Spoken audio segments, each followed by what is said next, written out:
Сәлем достар, баршаларыңызға. Бүгін сіздерге жаңа база арқылы еп жабуды көрсететін боламын. Ең алдымен мен каналыма тіркеліп, лайк басып, комментарий жазып қолдап кетіңіздер. Сіздер ескі база арқылы өздеріңіздің отчеттарыңызды тапсырып алсаңыздар болады. Егер де жаңа база арқылы тапсыра алмасаңыздар, тапсырған отчеттарыңыз осы новый базада шығып тұру керек. Ары қарай біз енді налоговый заявлениеге, прекращениеге жіберетін боламыз. 29-шы форманы таңдап. Ол үшін подать документы таңдайсыздар, үшінші страницаны таңдайсыздар. Осы жерде налоговое заявление прекращения деятельности деп тұрады. Соған кірген кезде подать дегенді таңдайсыздар. Сіздер ликвидационный отчеттарыңыз осы жаңа кабинетте шығып тұрса, осылай сіздерге стадия таңдауға мүмкіндік береді. Сіздердің өздеріңіздің режимдеріңізге байланысты стадия таңдап аласыздар. Ары қарай далее деп екінші страницаға өтесіздер.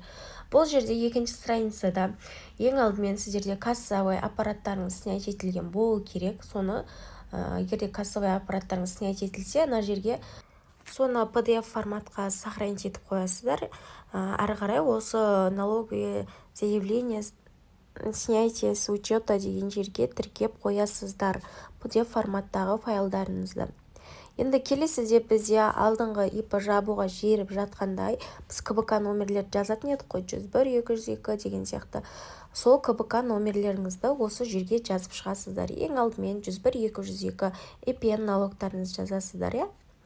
КБК номер жазсаңыздар, сіздерге осылай шығарып беретін болады. Одан кейін 103, 101 соцналог жазасыздар. Келесіде поступление социальных отчислений 902, 101 деген таңдайсыздар. Осылай барлығын жазып болғаннан кейін добавить деген болады ғой астында. 5-еуін, 6-еуін жазасыздар, өздеріңіздің салған ипларыңызға салған КБК номердегі. Осы жерге жазып шығасыздар.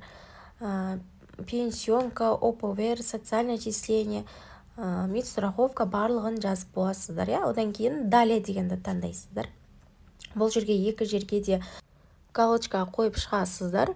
Мен таныстым деген сияқты. Сосын государственный органы деген жерге бұл жерде автоматически шығарып береді сіздерге. Әрі қарай сформировать дегенді таңдайсыздар. Әрі қарай бұл жерде сіздердің отчеттарыңыз тексеріп жатыр.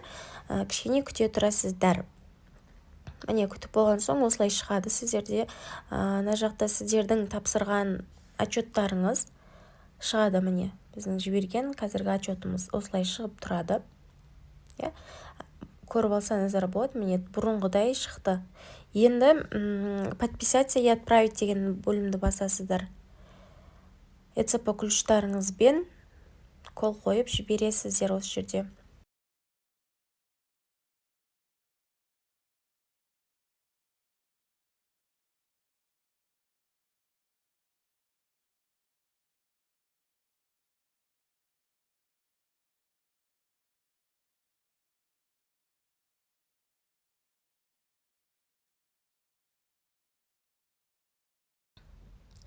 Мне документы отправлено деп тұр.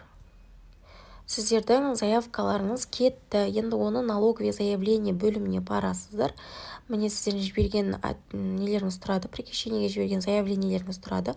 В обработке де тұр. Енді ипларыңыздыңқы 15-20 күн арасында жабылатын болады.